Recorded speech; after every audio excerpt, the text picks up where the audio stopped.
Sports. This show will talk Packers, Brewers, and Bucks every day. It's Wisconsin Sports Daily with Steve Sparky Fifer, served up by Wendy's on 1250 AM and 105.7 FM The Fan. Download the Wendy's app today.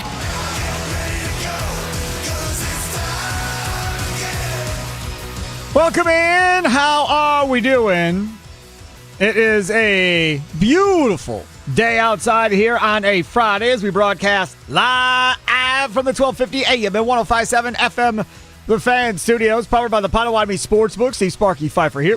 Charlie Hughes and my guy producing the show. Other side of the glass coming up on today's show. Ty Windish, Eurostep podcast. Got to get his thoughts on this whole thing going on with Damian Lillard going back to Portland. And now how are we supposed to look at this? Because we're going to lead off the show talking about it amongst ourselves. And then we'll get Windish's thoughts on that. We'll get Ty Windish's thoughts on this Bucks roster right now. Is it any better than the Bucks roster that we saw last season? Just how good are they going to be in the Eastern Conference? Lots of stuff to talk to Ty Windish about at 2:40. Plus, we'll check in with Andrew Wagner as we go inside the clubhouse, brought to you by Focus Baseball. Tryouts going on in the month of July right now. Go to focusbaseball.com to find out the tryouts for your age group. Again, focusbaseball.com. We'll talk to him at 3:20 as we get ready for Brewers-Dodgers tonight, 8 o'clock tonight, the leadoff show powered by the Potawatomi Sportsbook as we get ready for first pitch just after 9 o'clock. I'll be honest, I don't know if I'm going to be able to stay awake long enough to watch this entire game. I had to get up early at 6 a.m. this morning, get my kid to a baseball game that started at 8 a.m., which means he had to be in the field by 7:15. Have kids. Have lots and lots of kids, Charlie. Sounds like an excuse, Sparky. It is. I'm just old. I can't hack it anymore. Yeah, that's what it sounds like to me. Absolutely, you're right. Yes, I don't disagree. But anyway, so Brewers-Dodgers tonight. So we'll talk to Andrew Wagner about that. We're going to start out talking about Damian Lillard and this deal with him and the Portland Trailblazers. Yesterday, when this came out, I said that, hey, man, props to Damian Lillard. I said, claps, right? All right, way to go. Go back home. Don't chase a ring. Be by your kids. That's cool. Most players chase the championship ring. And when you play basketball or baseball, you are never home, man. You're never home. You're on the road all the time. So those little things of picking your kids up from school and so forth is a big deal when you play, where your kids live. He's been in Portland his whole career, and clearly it affected him the last couple of years being away from his kids. And while there was all this talk of the Celtics, the T-Wolves, the Lakers, all these teams involved, to go back home and now be with his kids, and his kids don't have to move. They can stay in the same schools and all that other stuff. He can rehab there around his kids with the Trailblazers, also a big deal. I'm happy for Damian Lillard. Like, good for you, man. That's cool. Not a lot of guys would give up chasing the ring to be near their kids. However, this has led to some fallout amongst Bucks fans. They're talking about now really what exactly went down with this Bucks trade to begin with the Phoenix Suns. Because not only was Lillard hurt for 2 seasons, but now he goes back to the place that traded him, that got all that capital, that, by the way, is not done, and gets to be there and a part of not only the capital they got already and used, but the future capital they're going to continue to use. Portland didn't have to make any type of trade with the Bucks to get him because the Bucks cut Lillard, stretched Lillard, so you get no capital back whatsoever. So let's go back to this whole deal and how this whole thing how it all went down. So Lillard was traded from Portland to the Bucks in a 3-team deal, also involving the Suns, in September of 23. The Blazers got Drew Holiday, DeAndre Ayton, Toumani Camara, and the Bucks' 2029 first-round draft pick, and pick swap rights in 28 and 30. So draft capital-wise, they benefited 3 times. The Suns acquired Joseph Nurkic, Grayson Allen, Nasir Little, and Keon Johnson. 2 years later, Lillard goes back to Portland. Now, DeAndre Ayton, he's no longer there. Drew Holiday, Toumani Camara, and then the Bucks pick. Now, Drew Holiday never even got to really play there, right? He ended up going to Boston. And now what happened? Boston trades Anthony Simons to get Drew Holiday back, so now Drew Holiday is there. So both point guards that were involved in that trade now are both in Portland together. You gotta be kidding me how this all worked out. I love it. This is just crazy. Do you feel like Drew Holiday's really going to stay in Portland? I know they made that trade and they talk about this veteran player and how he can help guys like Scoot Henderson, but now you have Damian Lillard to help a guy like Scoot Henderson. Like, do you keep around to Drew Holiday on a contract like that? Because will he still be playing in Portland? Let me see. I got to see what Holiday's contract is, because I don't remember off the top of my head how much longer he has. Because obviously they've already stated that Lillard's not going to play this year. So he's got 2 years left on the contract and then a player option, which he's probably going to take, so 3 years left. The player option's $37 million. So you are talking about a situation to where Lillard and Holiday could be potentially the backcourt in 26-27 for this team if they decide to move on from Scoot. It could be. I don't really know why you would move on from Scoot. I know he didn't exactly impress in his first couple seasons here. And that when you look at a player like that, you expect more, especially with the hype that came around him. But I feel like that hype mostly came just because people wanted somebody to compare Wemby to. He was a high draft pick, though. He was right after Wemby. But I think a lot of people agree that draft class outside of Wemby was pretty weak. It was pretty comparable to the next year's draft class that a lot of people don't even talk about the number 1 overall pick, Zachary Rizashea in Atlanta. People forget that he was the number 1 overall pick because it was that bad. And this draft outside of Wemby was that. And I think Scoot just kind of got pushed all the way to the top of the cream of that crop and needed somebody to compare to Wembanyama. People needed some kind of discourse to put him into that first overall pick category. I don't really know if he was that good. The other part about this is Lillard and Holiday, I think, are the same age. I think they're both their age 35 season. Then next year is age 36. Then the year after that is age 37. I mean, you don't got these cats at 26, 27, 28. But to ask you the question, do you feel like Portland swindled the Bucks now, looking back at how this all played out on this deal for Damian Lillard? Nicolay Law Fan Talking text line 414-677-1250, 414-677-1250, Facebook and Twitter at The Fan Milwaukee. Sound off with a recorded voice message on your Odyssey app. Of course, check us out on YouTube, baby. All you got to do is go to YouTube, search at The Fan Milwaukee. Use that @ symbol, at The Fan Milwaukee.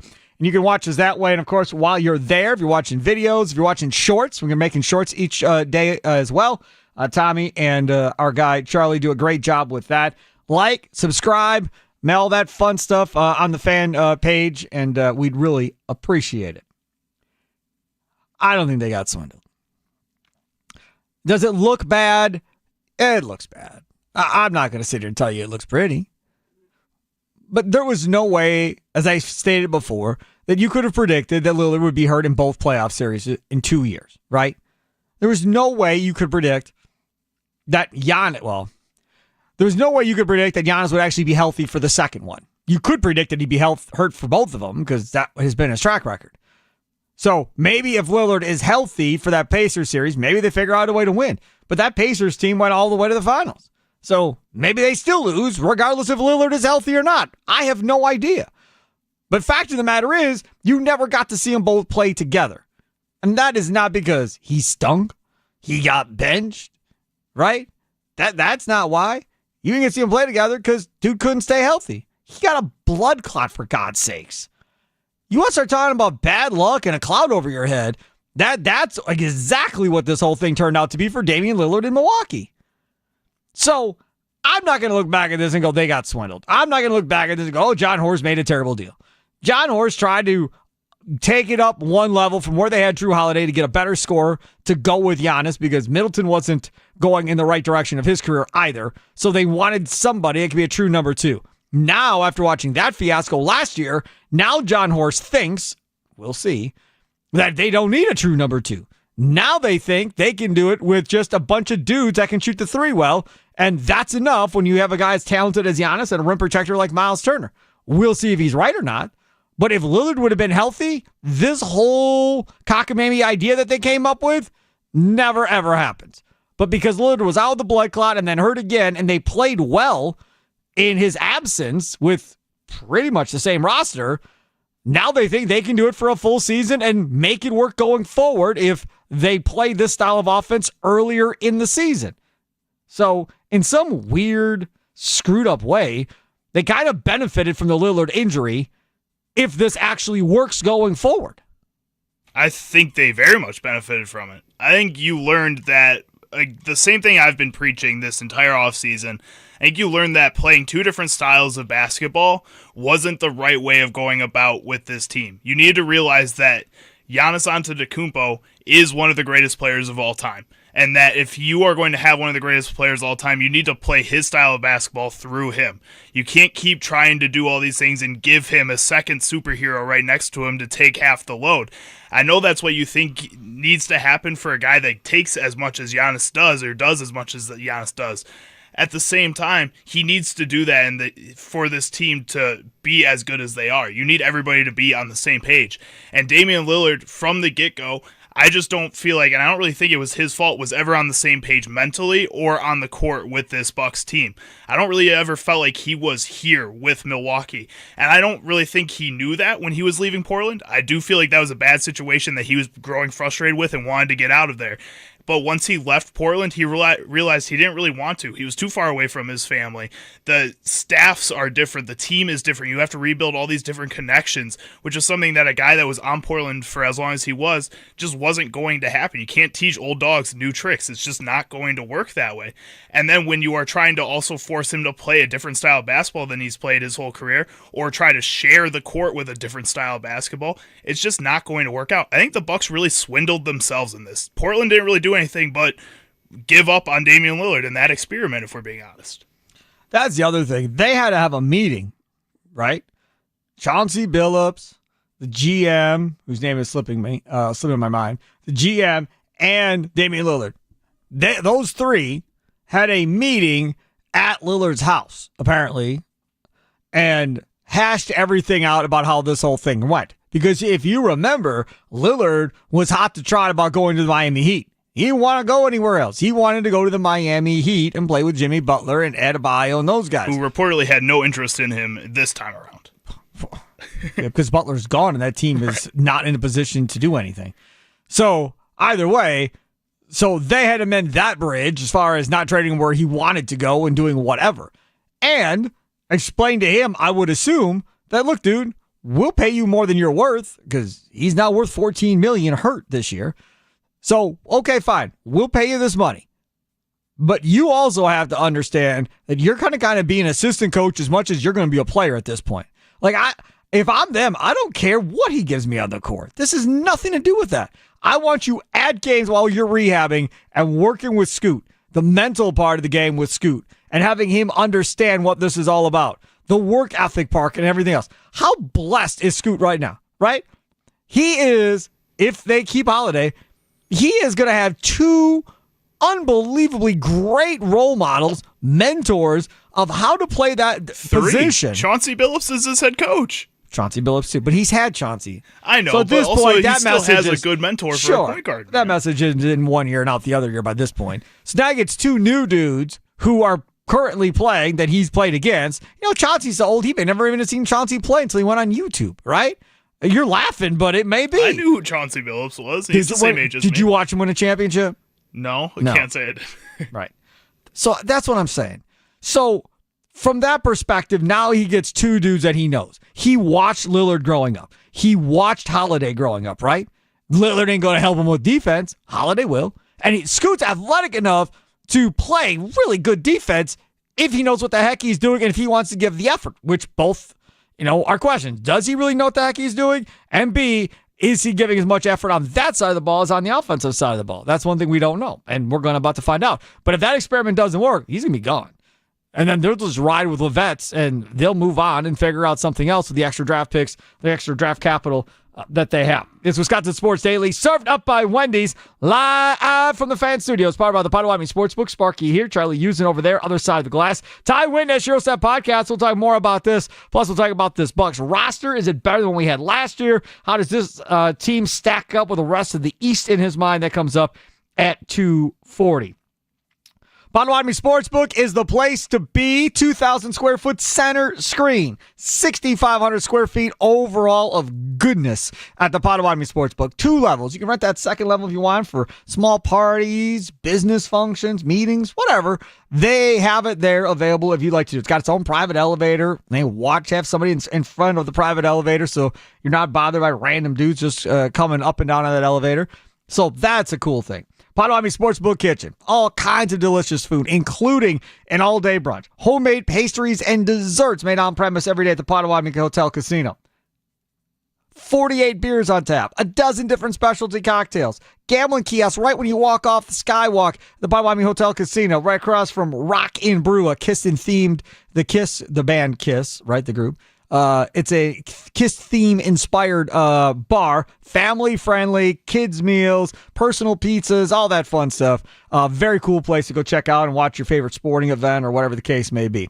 Check out the Potawatomi Sportsbook today. I always say recommend reserving your seat, your booth, your tabletop ahead of time to make sure you have somewhere to sit so you're not standing the entire night or day if you're going for afternoon baseball or something.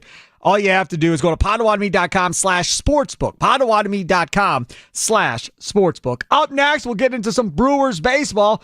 They're ready to start the second half of their season, and it's going to start in L.A. Funny enough, they played L.A. right before the break.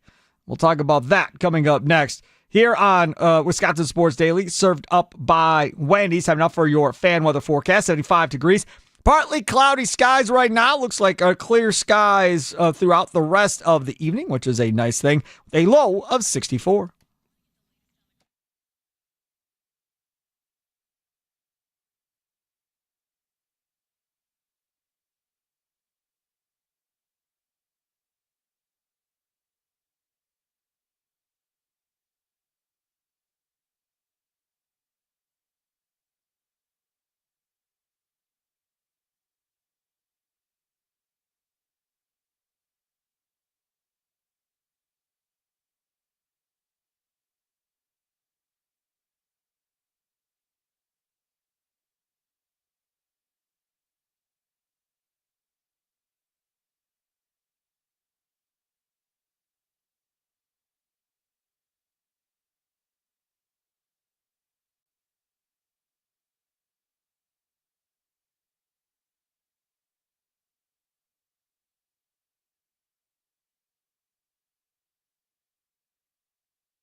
Welcome back. It's Wisconsin Sports Daily, served up by Wendy's. Steve Sparky, Fifer with you. Charlie using other side of the glass, producer extraordinaire. Big plans for the weekend, Charlie? What you said you're off on Sunday, right? I am off on Sunday. I'm going to the Cubs game on Sunday. We're booze cruising over to the Cubs game. It's going to be a lot of fun. And then tonight I'm going to the Milkmen game. So I'm watching a lot of baseball this weekend. That's the plan. Milkmen game. Yeah, it's going to be a lot of fun. They have fireworks after the game tonight, too. Are you in that fancy section again? Or we are not. You're just normal, common people today? It's just me and my buddies going. Oh, so, you and your buddies? Yeah. Not even taking the girl, huh? No, she's coming too. She's one of the buddies at this point. But for like my friends, yeah. You got understanding dudes, man. Well, a lot of dudes would be like, man, why you always got to bring your girl everywhere we go? Why can't it just be us? Why she always got to come? She can hang, Sparky. She can hang, huh? Maybe hang more than I can sometimes. Usually more than I can. Really? Yeah. Yeah. That's all right. That's good. As long as she has fun, as long as she doesn't feel like being in with a bunch of dudes is like just ragging her down, you know. All my friends are good guys, I think. So, yeah, okay, well, that's good then. All right, so Milkmen game tonight. Mm-hmm. Then who are you going on this booze trip with for the Cubs? My girlfriend's family. It's like a family get-together. Oh, right. Reunion Yeah. thing, yeah. Because you're going to propose on Sunday. That's what we talked about yesterday, wasn't it? No, not yet. Not yet, Sparky. You sure? I'm positive. I got a guy. I got a couple of guys. I got the guy for the jewelry. I got a guy that can help cater it. I think I need to plan guys. this out a little bit better. I can have it planned by 5 o'clock. Yeah, that's true. I can have you getting married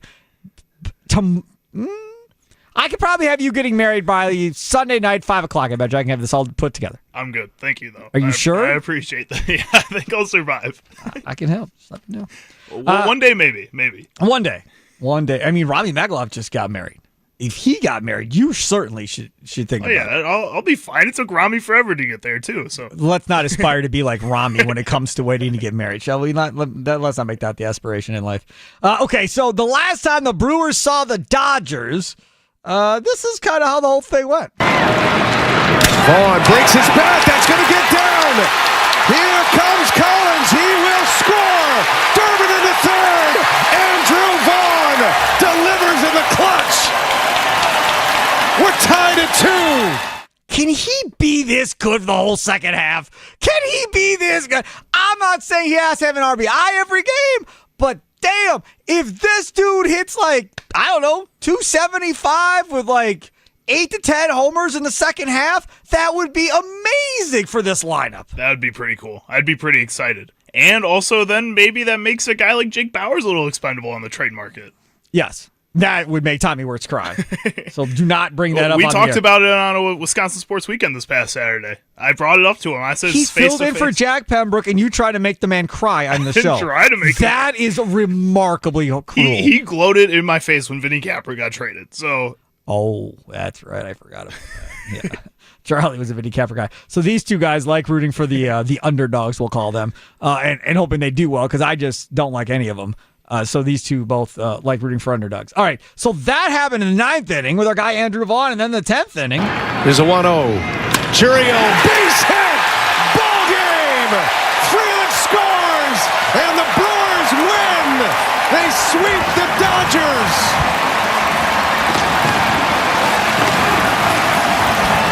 Jackson Churio with his first career walk-off.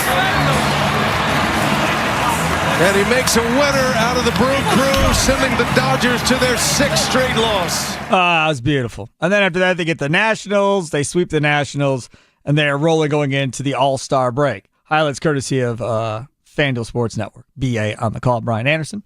As always, very, very nice to hear Brian Anderson on the call. The momentum that they had going into the break was something you did not want to have to stop. And that is exactly what happened. It like crashed into a wall. And now you don't play for 4 days. So no game Monday, no game Tuesday. Now, 3 of your dudes were out at the All-Star festivities. Peralta not pitching, but just hanging out, whatever, relaxing. Mizorowski had to pitch, and that was a pretty big moment in his life. McGill pitched. I think that was a pretty big moment in his life as well. And then you fly back probably... I can't imagine they were all leaving Tuesday night. So probably some of them fly back Wednesday, and then you get what? A whole day and a half off maybe, and then you're in LA. I would assume they didn't have, well, I don't know. I don't know how that works. I should ask somebody.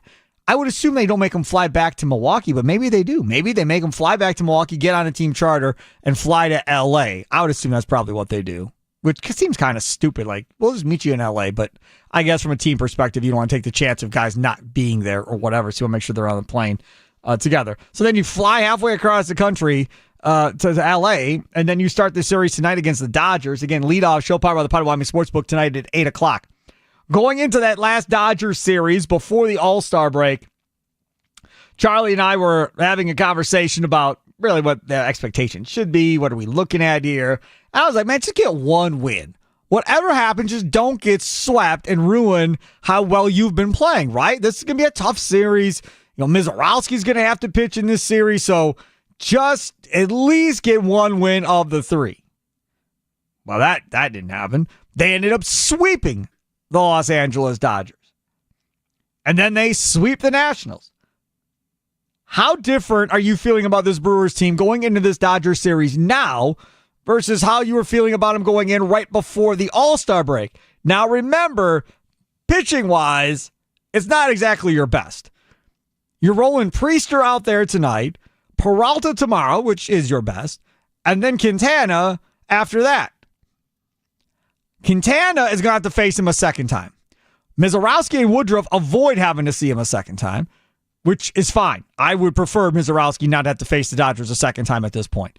Let him face the Dodgers in the playoffs if and when the Brewers get to that point. Ain't no need to have to face him a second time in this short. I mean, that's a week difference, whatever it is. So you don't want that anyhow. So I don't mind it necessarily.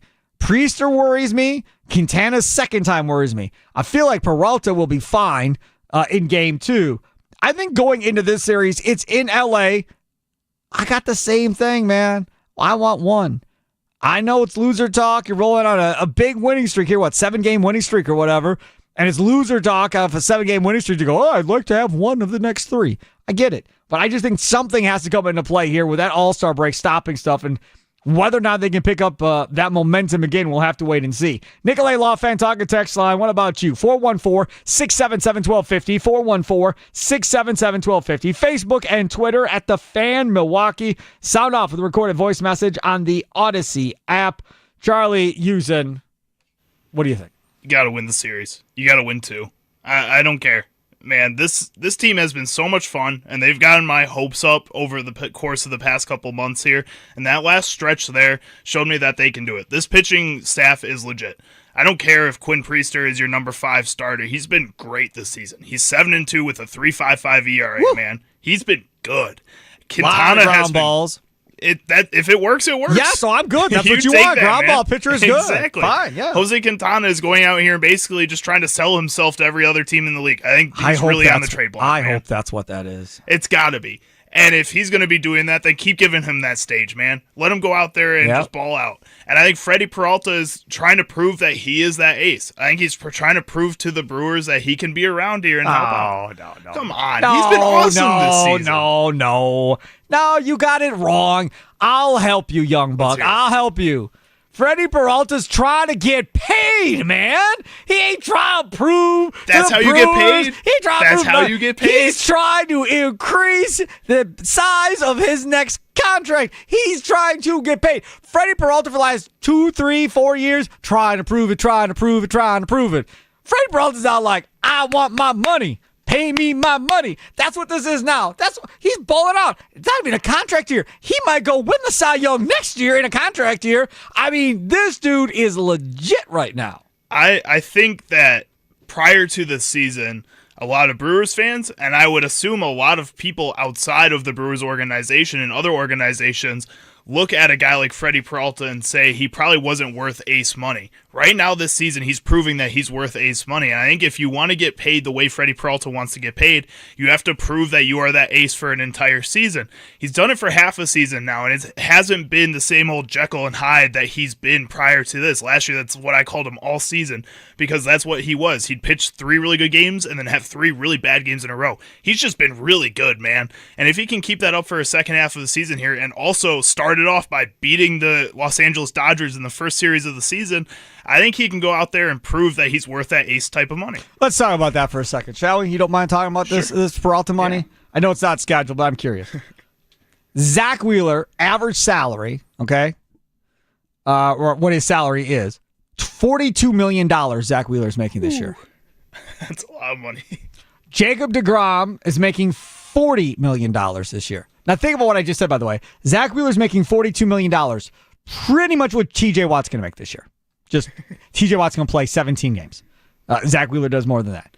Jacob deGrom, $40 million. Garrett Cole, $36 million. Tyler Glasnow, $32.5. Corbin Burns, $30.8.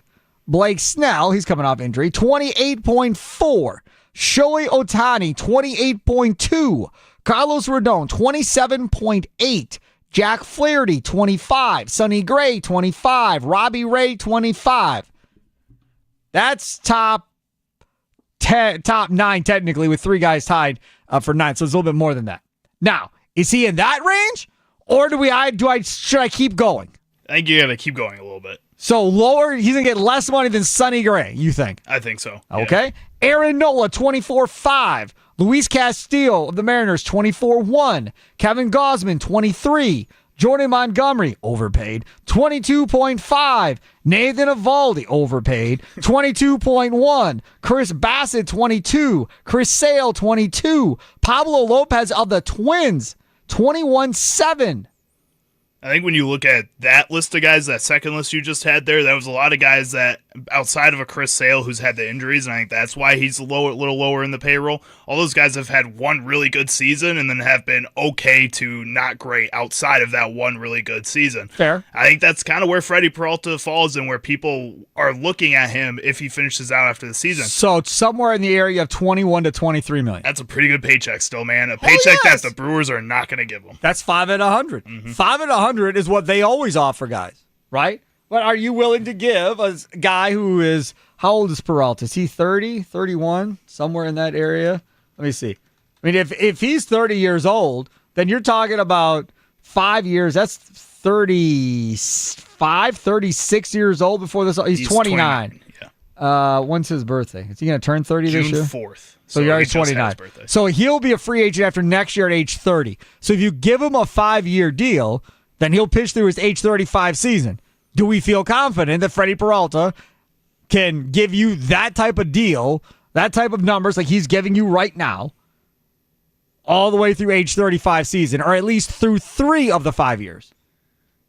Do you want to pay Jacob Mizorowski now, or do you want to wait 5 years? According to reports, you're trying to pay him now. I think that's the big question right there. I think when you look at Freddie Peralta in this situation, all the questions come down to all these other players that you are going to have to pay within the next 5 to 6 years. A guy like Jacob Mizorowski, I think you look at the minor leagues and a Jesus Mate and a Luis Pena, if they're as good as we think they're going to be, you're going to want to try to lock them up as early as possible. Look at some of these other pitchers that are just in this rotation right now. If you want to keep Nestor Cortez around, you're going to have to pay him a little bit of money at some point here. Brandon Woodruff might need another contract if you expect to keep him around. It's going to be hard to pay all these guys, and is Freddie Peralta worth as much as some of these other players? Right, and that's the big thing at this point. If I came to you and you're Freddie Peralta and I said, I'll give you 3 for $75, do you take it, or do you wait to see if you can get 4 or 5 year deals somewhere else from somebody else? 3 at 75 is pretty good, because I think $25 million is about the top end that he'd get from a team. But also, if you can get 5 or 6 years in a league where it's so easy to fall off, I mean, I'd take that too. Especially if it's going to be a team like the Dodgers where you have a chance to win a World Series or something. I mean, that'd be pretty hard to pass up. 3 at 75. Yeah. I'm saying it's the Brewers. Yeah, I know. I'm saying that I wouldn't take it if somebody else offered me a 5-year, $20 million. Right. You take it somewhere else for the longevity and the security, right? I would. Exactly right. All right, let's talk about Wendy's. Here's a sign to never skip breakfast again. Wendy's breakfast biscuits are just $1. Your choice of a buttermilk biscuit with grilled sausage or bacon with egg and melty cheese, or even the Honey Buddy. They put it in this one too. The Honey Buddy with juicy chicken and maple honey butter. I'm telling you, you need napkins to eat that sandwich. For just $1, you can't go wrong unless you forget to add the delicious seasoned potatoes or the warm, fluffy French toast sticks or even the ooey gooey Cinnabon. Come on, start your day the right way with Buck Biscuits at Wendy's, and don't look back. Limited time only. Coming up next, Ty Windish, Euro Step Podcast. We'll talk about Damian Lillard going back to Portland. We'll talk about this Bucks roster. Is it better than last year? How do they stack up in the East? And what about Thanasis? Is he on this team or is he not on this team, do you think? That's all straight ahead here. Wisconsin Sports Daily, served up by Wendy's. Live from the 1250 AM at 105.7 FM The Fan Studios, powered by the Potawatomi Sportsbook. Sparky here.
Welcome back. Wisconsin Sports Daily, served up by Wendy's. Don't forget, coming up tonight, 8 o'clock, leadoff show powered by the Potawatomi Sportsbook. Our guy, Tommy Wartz, the big old hunk of love, tonight, starting at 8 o'clock. You don't want to hear that. 8 to 9. Charlie Wirtz. Charlie using other side of the glass. I keep doing that. I think I've called him Tommy Usen. I've called you Charlie Wirtz. Yep. Or the other way around. Like, it's just, man. Joining us now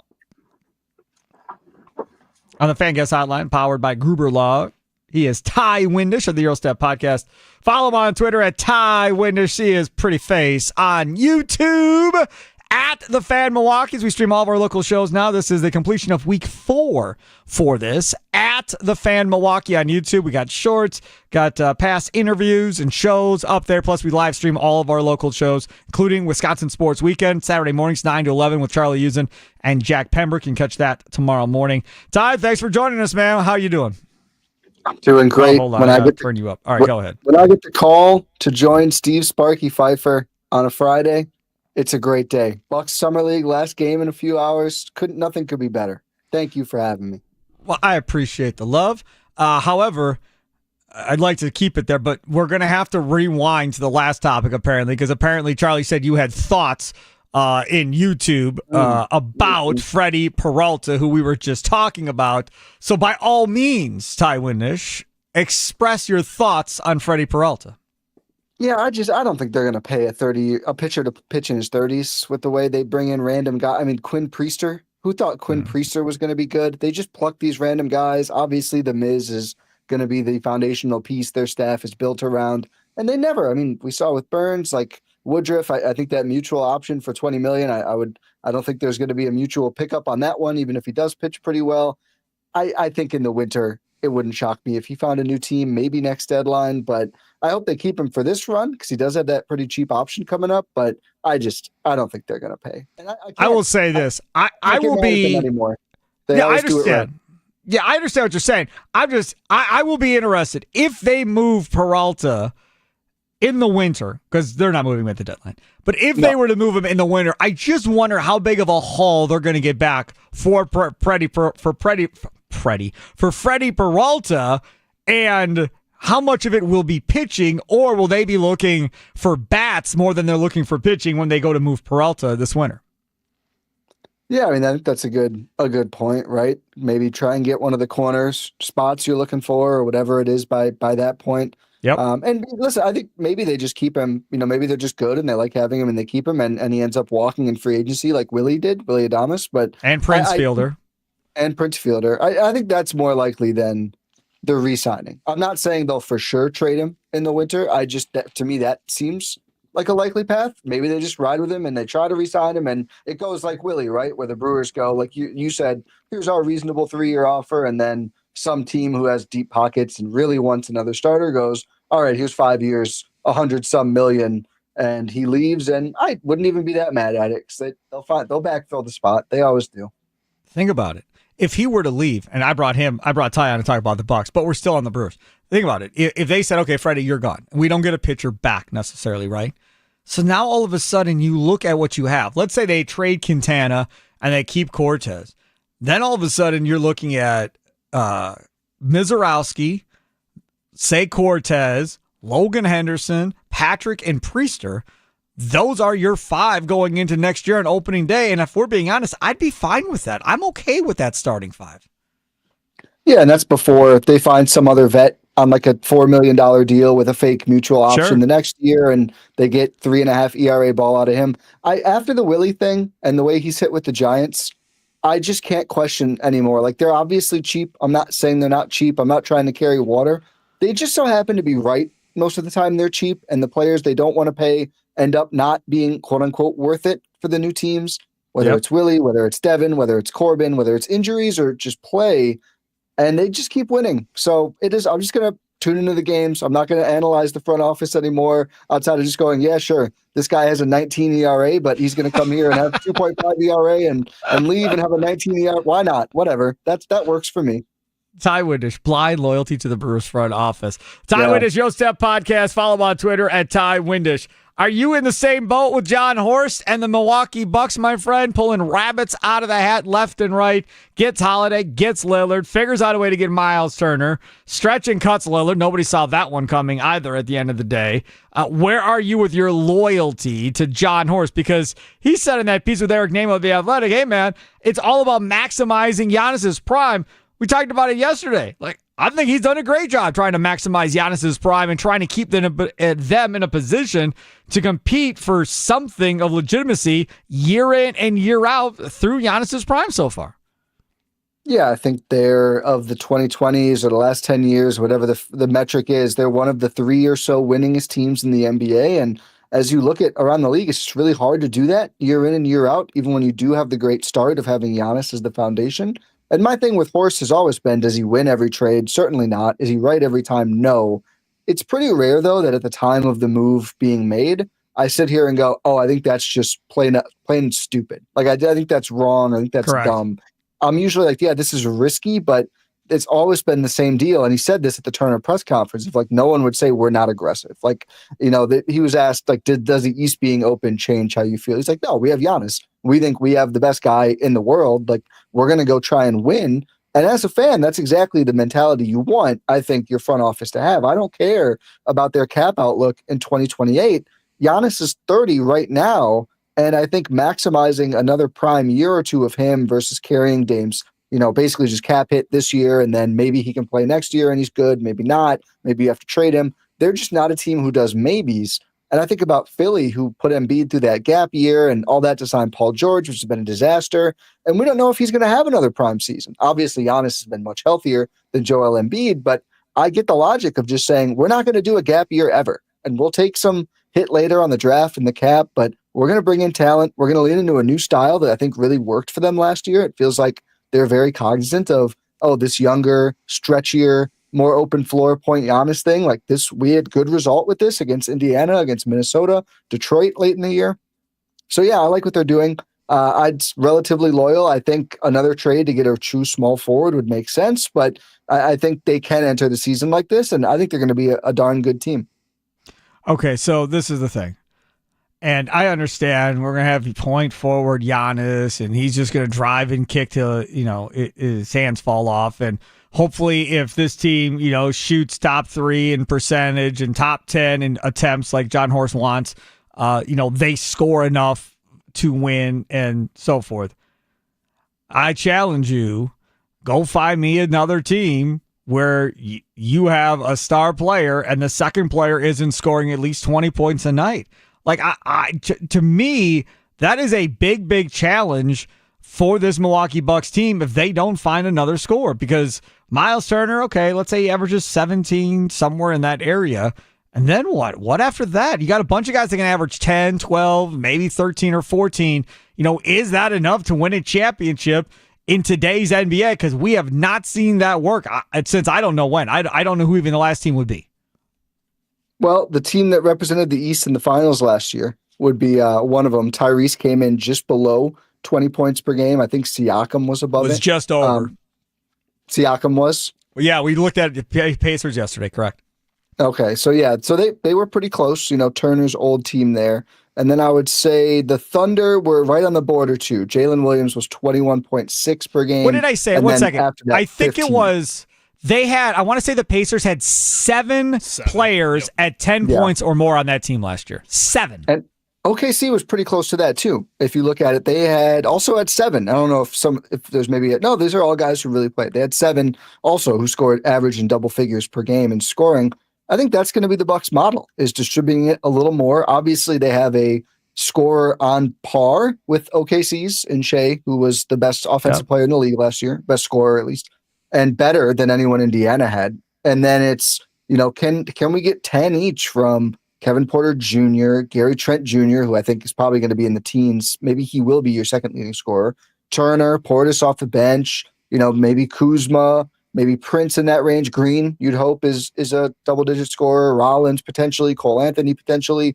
They suddenly do have a lot of players who, you're right, they don't have that guy where you're like, he's an easy 20. And part of me is like, maybe it's just Trent, and Trent has been an 18 per guy repeatedly with Toronto in the past. But I do think it's more likely they have 5 players between 12 and 16, and they just get the points that way, which I think is fine. I do think you're right in that outside of a true two-way 3, which is really what they need the most, that second go-to scorer is what I'd say most worried about. Probably my biggest concern offensively for the Bucks is that.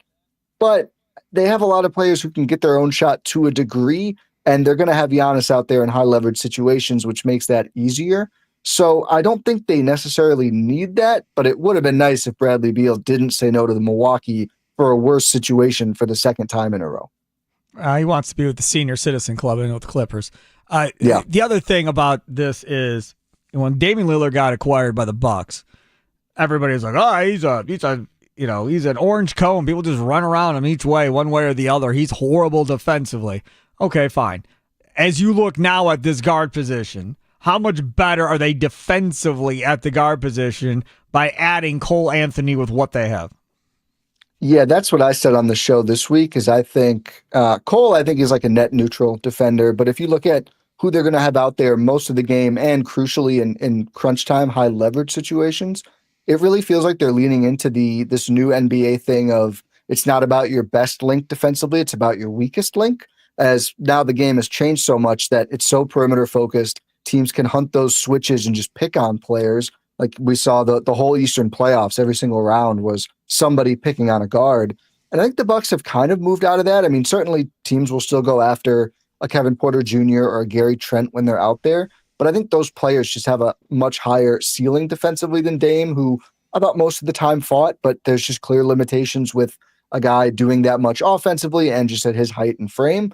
And the Bucks are a lot bigger and more capable defensively now at their weakest link. So not to denigrate Dame on the way out, but I do think when I look at this Bucks team, it feels to me more like the ones before the Dame trade, where this could be a team that hangs its hat on its defense. A lot of potential, obviously, in the front court with Turner and Giannis really covering a lot of ground, but also protecting the rim. Guards who can force turnovers. They're missing that Drew Holiday level defender, of course, but I think in the aggregate, they can play very stout defense and then hopefully then get going in transition and unleash Giannis more that way, which we have not really seen in the last 2 years. Follow Ty Windish, Euro Staff Podcast. Follow him on Twitter at Ty Windish. That's T-I, Ty Windish on Twitter. Do you feel like this roster is better than the roster that started the season last year with the Bucks? I'm a sucker. I always think so. I feel like I'm a blind optimist. I will say you'd think they'd have less championship equity just because correct. We still assume Dame and Giannis together would be unstoppable and blitz their way through the playoffs, even if the roster around them was flawed. We just really never got to see it. Maybe they would have.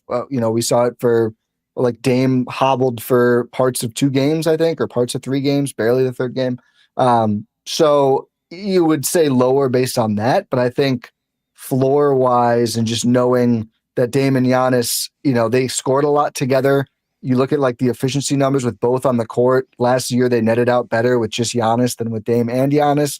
I don't think that's necessarily all on Dame. I think they had some really flawed starting lineups, but I do think it's a team that defensively makes more sense, positionally makes a little bit more sense, and is much more suited to play modern basketball, which trying to start Damian Lillard, Chris Middleton, Giannis, and Brook Lopez in 2024-25, they just felt so behind the athleticism curve. Whereas I think the group they'll roll out to start this season will be able to handle these younger teams. It's like we kept saying like, oh, it's just like the young teams who are fast and have a stretch 5 who are a problem. That's everyone now. That's just where the game is. That's every team. You have to be ready for that. So I think they're more equipped to do that going forward.